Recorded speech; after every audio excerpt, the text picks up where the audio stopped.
Okay. All right. Welcome back to Sin Dieta, a space where we talk openly about the systems that shape how we see our food, our bodies, and ourselves as a whole.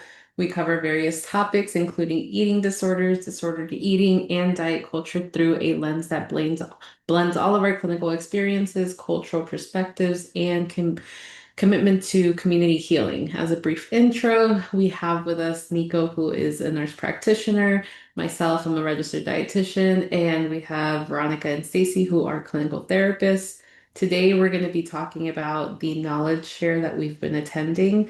We attended the Maiz as the umbilical portal to our indigeneity, healing our relationship with food and belonging, that was facilitated by Gloria Lucas of Nalgona Positivity Pride. Last time we talked about the part one, which involved the intro and history of Maiz itself. And today we're going to be going over the last two parts and just like a general summary that goes through the whole series. Before we get into that, I'm just going to share a brief disclaimer. So, this podcast is for informational purposes only and does not constitute any medical, nutritional, legal, or other professional advice. The content is not intended to replace professional advice, and we do recommend that you seek advice from a qualified professional if you have any concerns at any moment. Listener discretion is advised for young listeners, and the views and opinions expressed are those of the hosts and guests and don't reflect any of employers, organizations, or sponsors. Now that that's out the way, we're going to have Nico start the conversation. Yeah. So I'm going to try to tie it because the last bit that we posted was, like you said, about Maiz in and of itself. And I don't know if we addressed a little bit about the connection and kind of the reciprocal relationship with Maiz to grow, that you need to grow as humans for it to survive, and vice versa, as there are nutritional source to grow in this world. So I think I kind of am tying it more with the part two, but talks about the big picture too of I know we were learning and digging a bit more into colonialism, and then how information sharing, how it used to be, was put to a halt and then was kind of trying to turn the world upside down of indigenous folks in the Americas for the purpose of colonialism, right? To make Mhm. everyone assimilate into their bigger powered beliefs and religion and everything that ties with that culturally, with food and connection to land. So I think that was helpful reminder of maybe things that we already knew about just for hundreds of years, how difficult it has been for Native people to try to retain that information and knowledge with all of that control and trauma. Um, and I mean, I kind of want to share it now, even though it's a nice, lovely ending too, that we can try to loop back to. But my Mhm. feelings during that was like, damn, a lot of things were getting lost and burnt and traumatized, and information and how it was shared with more pictographs and stories were being told it wasn't evidence, and you had to understand the word by letters. So it's like, how do we know now? Like, how do we learn back from everything that was trying to be taken away and hidden? And what I really appreciated, which I don't know, again, if this was in the middle or the end of the information sharing part two, was just that it was always there, especially regarding food and how food ties to us with our indigeneity and the land. And it was in the kitchen. It's always been there with our foods. And it's like, oh, duh, yes. Look at these meals that have been there for hundreds of years, especially with maize. Mhm. Um, and I thought that was beautiful. Like that basically they were trying to get rid of anything that may have been information sharing in the way they thought, but they never thought about that through food, thankfully, because food is still there as our tie to our history in the kitchen with the mothers and the matriarchy. Um, so that gives me hope, right? And being like, okay, whatever's been lost, it's still there. Let's use that as the wisdom in the food in and of itself with maize and learn from it to heal as well as understand ourselves and our connection to the land, which kind of ties to with healing with an eating disorder as well, Mhm. in that sense. Yeah. What Yeah. you said reminded me of when I used to work in like formal treatment. We had this activity, I guess is the best way to say it, but activity where clients got to like cook for the house Hmm. basically. And so a lot of the times we would have them try to cook like a food that was important to them. So whether it's like a sentimental food, a nostalgic food, a cultural food, things like that, to try to kind of like reconnect those pieces of like, sometimes it was like reconnecting, but sometimes a lot of the time it was just like learning where it came from. Cause like our dietitian did a really good job of being like, but like, where did it come from? Like, whose grandma on what side? Like, where were they from? What was their story? And it was really interesting to like watch clients learn about like their like Polish heritage that they like never really, like, they didn't associate that food with that. They were just like, oh, my grandma makes it. But like having to actually connect back to those pieces and being able to explain like why, that certain item, I'm obviously made up the client's ethnicity, but like that was like one of the things. So it's like whatever that, like why they chose that item to put in, like why we chose corn, right? Why people choose flour, why people choose potatoes, why people choose rice, like having an understanding. It was really interesting to see just obviously like a very different relationship with food because it became more of like part of who they were versus something that they were fighting against. So that's what it made me think of when you highlighted like that piece. Yeah. Like even with my own family history, I was like, okay, maiz. Like I know I can think of some dishes, but not as many, I think, maybe for folks in Mexico. Like in Ecuador, it is huge, but I was like, I don't know, I kept thinking about potatoes too, which there's a lot of history there. But yeah, it can be tied to other foods that you find to be the big center point or the glue that holds your dishes together. So, Mm-hmm. And even like the interconnectedness of that. So like while potatoes, I don't know like where potatoes indigenously are from, but like why they came over here, right? Like, or why they came over to Mexico or whatever, like tomatoes, right? Or what was the other? I was watching a food documentary about like al pastor. Like we were not the inventors of that, like having the meat on the Mm. rod. And yeah, and like that came, I think it was Lebanese, and because there was like a Lebanese immigration into Mexico for certain reasons, and like Mm. explained, I'm pretty sure it's Lebanon or Lebanese. Please, someone correct me if I'm wrong, but yeah, I was like, oh my god, that's so interesting because I think of that as like so Mexican, like when you see the little taco stands and you see the al pastor with the little piña on top, and like, Hmm. I'm like, oh, that's puro mexicano, pero it's not. But like how I feel like in terms of like appreciating Lebanese culture, like how nicely that they have like integrated that, like saw that, was like, oh, that's cool. Like, how do we make our own kind of spin on it? And like being able to use a kind of like appropriation versus or what's the word? Not it's the opposite. Appreciation Assimilate. versus Oh, I yeah. was like Yeah, assimilation. yeah, versus appropriation. Right, exactly. Like being able to like utilize it in a way and like highlighting that blend without it being so like this is mine. Like this right. is only mine. Yeah, I like that because I think back to what Nico was saying, where the alphabetic writing was the only thing accepted. It really was kind of like, I don't know. It brought up a lot of feelings of like, oh, that's so frustrating and annoying that so like history very much just repeats itself, right? Where like right now we're dealing with so much frustration about our identities not being honored or protected, that like from the very beginning something as well, not that it's simple, but something that somebody might consider as simple as a writing system was really what contributed to a lot of like knowledge erasure because they weren't able to understand or acknowledge that the indigenous peoples already had their own like communication systems. They had like their own agricultural systems where they had like even floating farms that they couldn't even dream of coming up with, Mhm. and they wiped everything out because they couldn't understand it, so they couldn't fathom that something was more advanced than them. And now all of a sudden it's deemed as less than or other or like inhuman and belittled. And so that kind of just, with history repeating itself, you have like these established patterns where the white perspective became the dominant standard for what counts as knowledge. Mm-hmm, And that's the only way things are passed down. And it remains that everything we knew is overlooked or dismissed, which like cue what we do and like what we're so passionate about, we see those same patterns reflected in healthcare, from mm-hmm, diagnostic criteria to screening tools, developing the treatment protocols for these people that always center the white experience. So nothing is ever built for us, for other mm-hmm, BIPOC communities.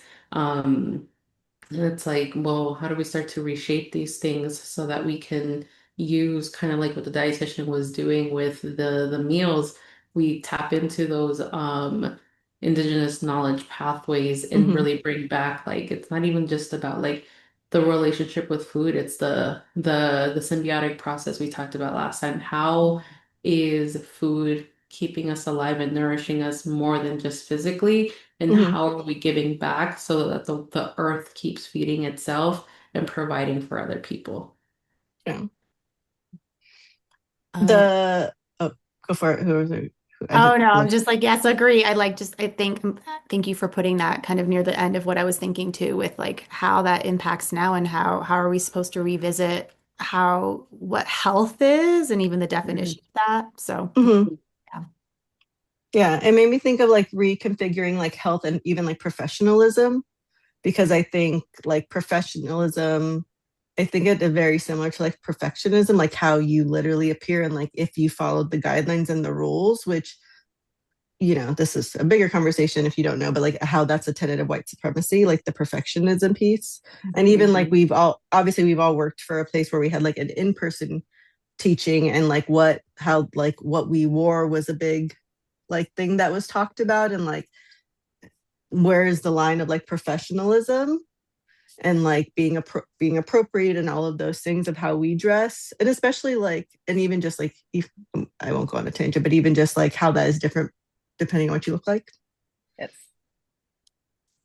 And Mm-hmm. so when Christina was talking about like how like the indigenous knowledge is seen as like less than, and how that shows up in like research for eating, like just research in general, but well obviously we're focusing on eating disorders, but like how like, and Veronica, you might help me with this word, empirical evidence is just like evidence that I see, not so much, okay, yeah, so like empirical evidence isn't really held to great esteem, and like you can't do a CEU on it because there's no, like you have to have like a certain level of studies and like peer reviewed things, and like there's so many barriers for it to be seen, empirical evidence to be seen, or like indigenous knowledge to be seen as professional or worth getting, you can't get your CEUs on those, right? And so because we are in a system where we have to get CEUs and pay for those things, it has us decide between, do I pay for a service that's not going to get me what I need to renew my license, or am I going to, like, obviously with privilege, can I pay also for these services that I'm not getting? Like today, like I would say with Gloria's talk, we didn't get any CEUs. We all decided some of it was free, right? But I pay for it because I missed one of them. And so like, but that's a privilege to be able to do that and not get CEUs, right? When I have to get however many. And so I think like how even like the systems of therapy or of medicine or of dietetics is like not built for indigenous practices or ancestral knowledge or any of those things, because to Christina's point that she brought up, is like not even deemed as professional. It's deemed as like woo woo, or like something you do on the side, or kind of like how harm reduction is seen, right? Where it's like, oh, well, worst case scenario, then you can go to a medicinal person or like a herbal medicine person, but that shouldn't be your main focus. And so it kind It's of an reminded elective. me it's an elective. Yeah, You exactly. know what's funny though with that is I know because I looked up like, all right, definition of health, where did it come from? Because I like my origin stuff, but it's also like, okay, but more recently, the World Health Organization is trying to address health from a more biopsychosocial standpoint.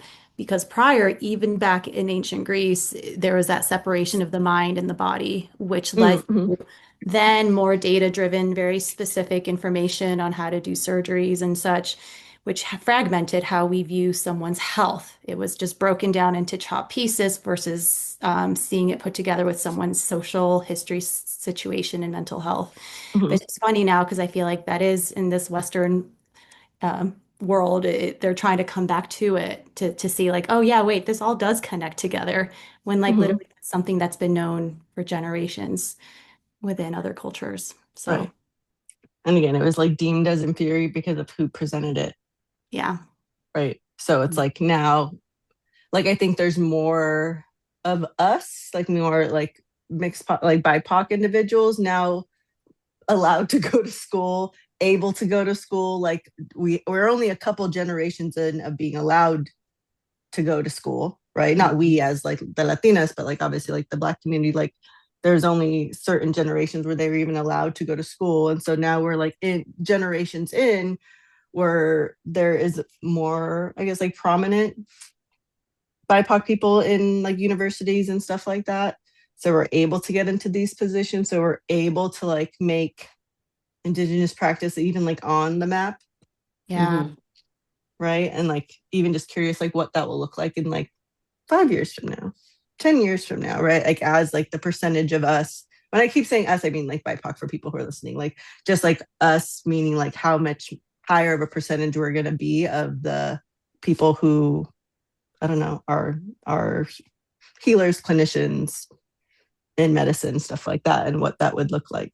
Because I was like, I don't know if it's like kind of like what we talked about last week a little bit of like how even like wellness was co-opted, but Hmm. I don't know if it's like, I guess there's no like full answer if like obviously health got co-opted, but I don't know if they're like co-opting it back because of our influence, or we're,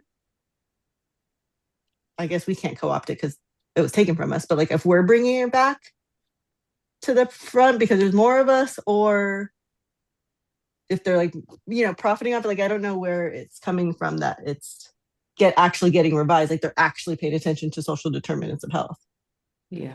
But I'd be curious. Yeah, I don't know Probably if a there's an mixture. answer. I Or mean, Yeah, maybe it's a blend, yeah. yeah. yeah. And you might see that based on the quality of how it's being portrayed and shared. If Mhm. it's just fragmented, well, right? All right, and we can That's guess true. who took that, or was it, yeah. Ooh, that's a good point.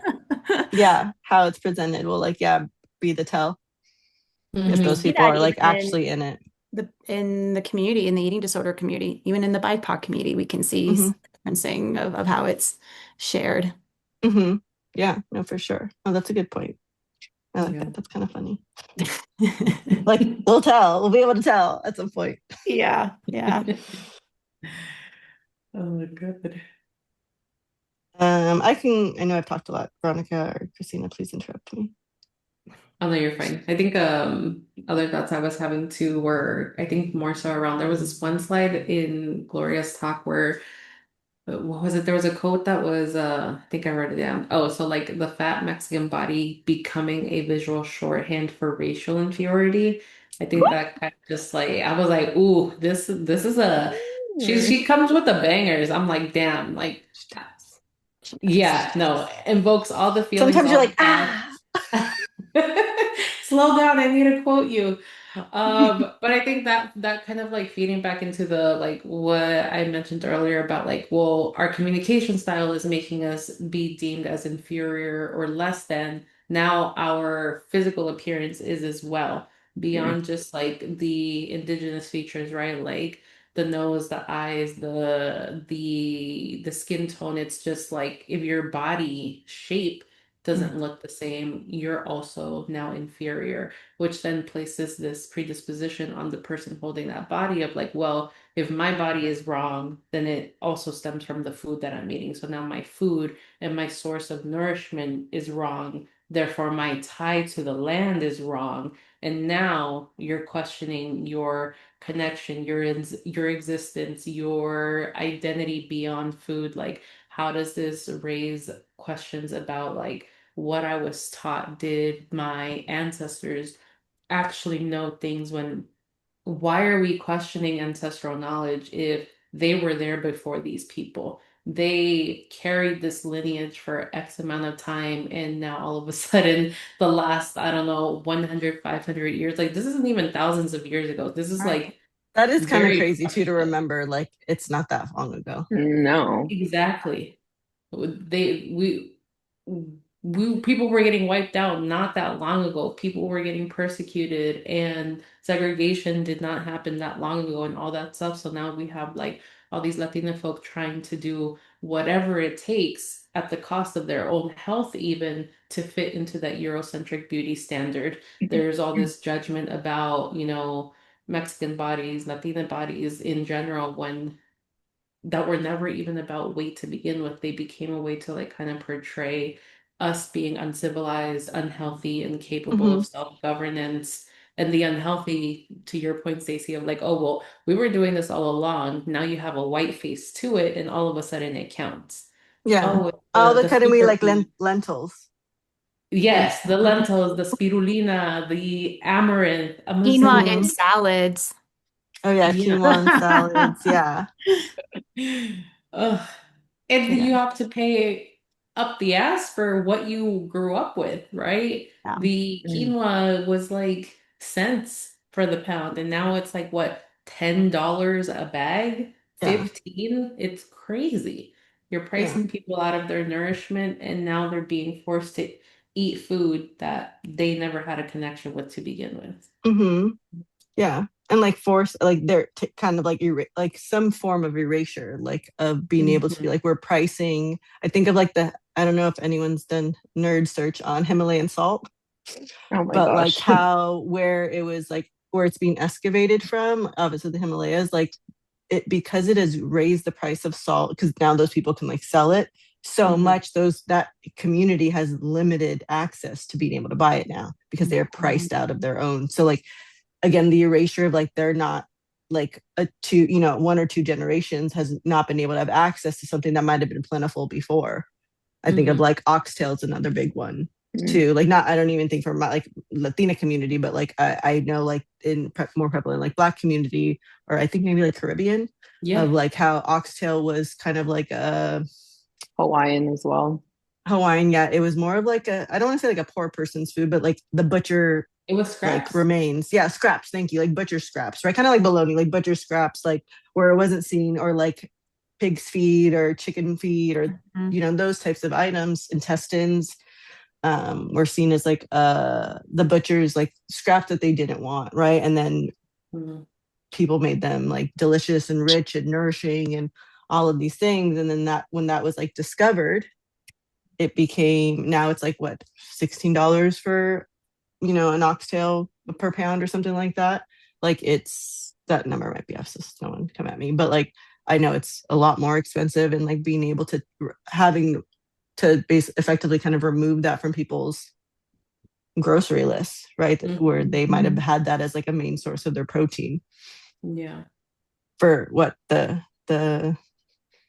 for the what's it called, the like the motivation of health, like Mhm. what's deemed health or well, or because I know typically food trends aren't always based on like deliciousness. Yeah. Oh, Right. no, we're on the protein kick now, right? Everything has to be protein, even Mm-hmm. lettuce. So it's, Yeah. Pop-Tarts What? have protein now. What? yeah. I saw that. Yeah. I did see Pop-Tarts with protein in them.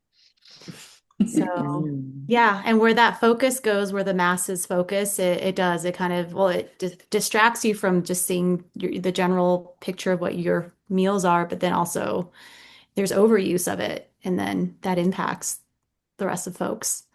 Mhm. Mm-hmm. Yeah. Yeah. And again, all like tied back to like white supremacy culture of like idealizing thinness, right? Or proximity to thinness is proximity to whiteness. And like how Mhm. all of these, like, I don't know if y'all read the article. There's an article from this person. I won't even say their name, but I think y'all know who I'm talking about by the time I say it, who posts on like eating disorder Facebook groups. But basically they did like a chat GPT search of like important issues in the eating disorder community. Number one was social justice. And they basically wrote about how like, why are we focusing on that when anorexia is so prevalent? Mm. And like totally ignorant to the point of how those two pieces connect, and like why, if we're talking about social justice, we're talking about anxiety, we're talking about Anorexia. anorexia, which is like, I think second or first leading cause of like mortality for like mental health disorders. For the people who are listening who don't know, it's super super super high, right? And so they weren't understanding like why, or not even understanding, they weren't trying to understand, they were just basically saying like, we should not basically put social justice as something that, or like DEI as something that we're focusing on when all these people are dying. And like the such stark disconnection, I think, is the same stark disconnection that people don't see, how the drive for thinness is tied to racism or is tied to white supremacy. But it's like, if we if, again, with more education and more desire maybe for education, play that tape forward, we can see what those things are. And I think to highlight some of Gloria's points, it's like, if we can see that, we can see, like, if we're able to actually like sit down and like look at these pieces, all of her stuff around Maiz, it like makes so much more sense. Mm-hmm. Because it's like, oh, like this was an erasure of connection to self, connection to body, connection to our culture, connection to food, and how when you take that away, it's going to cause disorder, Mm-hmm. right? But we're focusing on the wrong catalyst for why we're disordered. So I think one of her, like, oh, her last, she had a good question deck. Let me see if I have it. It was like something it was like the infograph with like Maiz to Maiz. Where was it? I really liked it. I might have to find it and let someone else go. Yeah. Well, as you're saying that, I mean, this makes me think too of like just anyone's issue in the world with an eating disorder and their relationship with self and food. Like, use this as an example with your own indigeneity and lineage of like what was Mhm. extracted and cut off from you during colonial times, during religious takeover. Because pretty Mm-hmm. likely most folks, despite their backgrounds, if they're BIPOC or not, probably have had that. I think it's real harder for certain groups of people than under others to think that deeply or that far back, but Mhm. it's there. I think that is what causes disorder, is Yeah. that disconnect. Mhm. Yeah. I think to that point too, you remind me of like when we were talking earlier, outside of this about like the thoughts her knowledge share kind of like brought to us about like our own identities and like any moments where we ever felt like maybe am I enough of this, right? Like Mhm. I don't know, for me, am I Mexican enough because I don't have these other features, or like just because I speak Spanish and X, Y, and Z, but it's like, yeah, no, like don't let those colonial powers question your tie. Like it is in you, it's in your bloodline. Like you deserve to uncover and trace back every piece of that history that belongs to you. Yes. Mhm. Did you plan Yeah. to see? No, that when you were talking, that made me think of like, yeah, same conversation, especially like Nico, like feeling like sometimes stuck in the middle, right? Yeah. Like I feel that way as well. Like I relate to that as well. And so just like thinking about like her kind of like giving people permission to like, just because you might not identify as like, when I was little, I literally used to call it like Mexican. Mhm. Like I referred to other people who were like Spanish speaking or like had darker skin than me or like whose family was like directly from Mexico. Like I would always refer to them as like, oh, well, I'm Mexican, but they're Mexican. Like they were worth more in Mexicanness than me. And like while there's like I guess there's, I don't know if it's a truth, but there's like, it feels like there's a truth to it. So they're closer connected to Mexican roots than I am. Maybe that's a better way to say. Like I feel like they're closer connected to the culture in that sense, because I do think there's like something to say about like one generation out of Mexico or one generation or being born there. Like there's more value to that, but I think me deeming myself not enough to be Exactly. deemed as Mexican, I think that's maybe like the difference Yeah. of like how I see myself versus how I see them, because I do think that they are closer to the sun in that sense, but I Yeah. don't think of it as like a bad thing. I think I just thought myself as less. Less or like not worthy to dig into that. So therefore, what is my identity, right? Like what is, well, then Mm-hmm. what's that next? Then Mm-hmm. it Right. is still going back to the roots of where it was. Right. Yeah. And like, yeah, what do I even call myself? Right. Like, I think that's something I struggled more maybe like a couple years ago, where it was like, well, I can be Latina or can I be Latinx? Like when I didn't really understand what like Latinx was. I was like, Latina, am I Hispanic? Because like, no, that word's going out. Like, am I Chicana because I'm in LA? And like my dad grew up in Boyle Heights, or both my parents grew up in Boyle Heights, or it's Boyle Heights, East LA.